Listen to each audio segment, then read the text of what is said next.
हम हिंदू हैं। बोलिए भारत माता की। इस सनातन को पहचानो साहब, पहचानो। कितना बड़ा गहरा साइंस है हमारा। हमारा साइंस जानेंगे तो सुनो,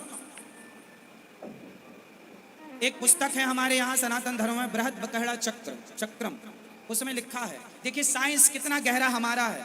आज मैं आपको एक ऐसी बात बताऊंगा जो शायद आपने जिंदगी में ना सुनी हो, सुन लो। स्त्रियों से जुड़ी बात है। जिसको बेटियां बहुत हो गई हैं और बेटा चाहता है वो सुनेगा, आप सब सुनिएगा, सबके काम की बात। देखिए हमारा शास्त्र कितना साइंटिफिक है। ये बातें लाखों साल पहले लिख दी गई थी। साइंस जहां आज पहुंच भी नहीं पाया या कुछ कुछ पहुंच भी गया। चलो अब मैं बताऊं, किसी महिला को बेटी ही बेटी हो रही हो और बेटा की कामना हो तो क्या करना चाहिए? जिसे पुत्र चाहिए उसे क्या करना, और जिसे बेटा ही बेटा हो रहा हो उसे बेटी चाहिए, उसे क्या करना चाहिए? देखिए ये बात मैं कोई जादू टोना वाली नहीं बताऊंगा, लिखित में श्लोक के संग आपको बता सकता हूं। कहां लिखा है ये भी बता सकता हूं। शास्त्र कह रहे हैं, ये बात मेरी नहीं है, शास्त्रों की है। और कितनी गहरी बात है, मैं अभी इस बात को बताकर इसको साइंस से भी मैच करूंगा, समझिएगा।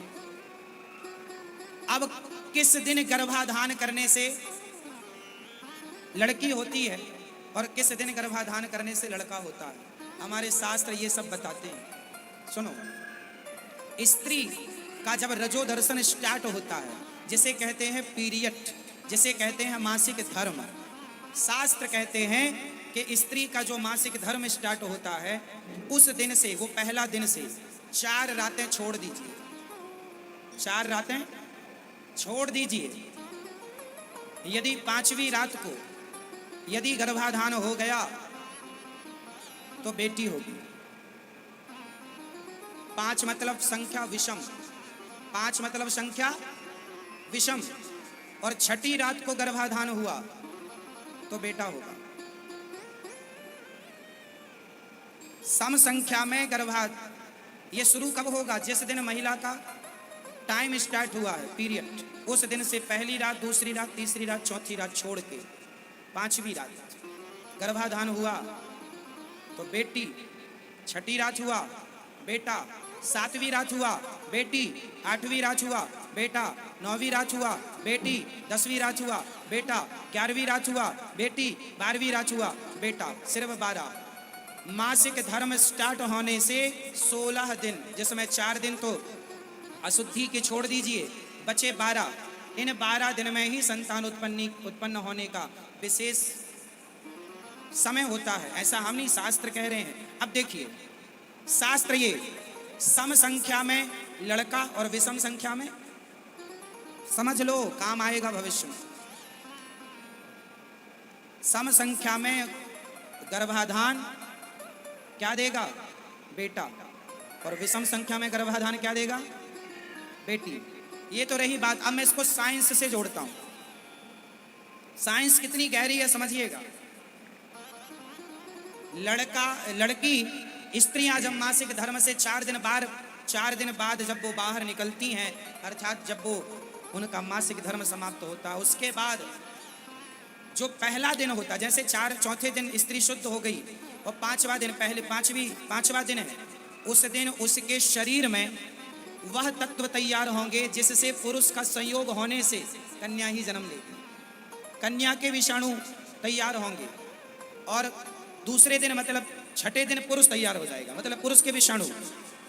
ये फसल में भी होता है मैया, मादा पुरुष, ये सब चीजें पूरी सृष्टि इसी थ्योरी पर टिकी हुई है।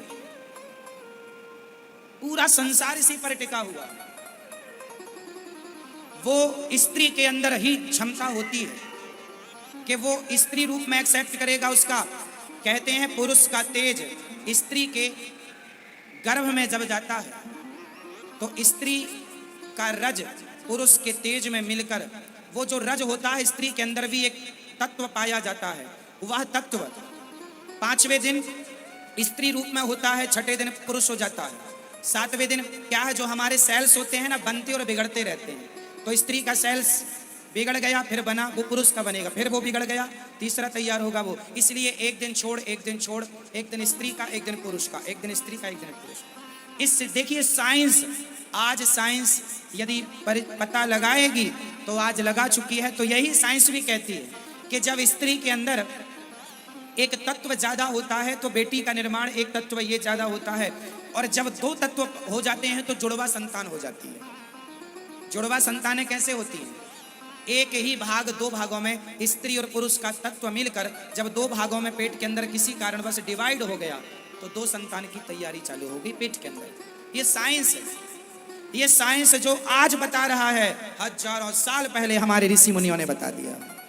कितना बड़ा साइंस, कितना बड़ा शोध है ये, जो मैंने 2 मिनट में पूरा कर दिया। इस शोध को बताने के लिए साइंटिस्टों ने हजारों लाखों करोड़ों रुपए खर्च किए हैं, कितनी बड़ी बड़ी मशीनें बनाई, कितना शोध किया, कितनी रिसर्च की, तब ये बता पाए। हमारे ऋषि मुनियों ने एक श्लोक में सारा लिख दिया।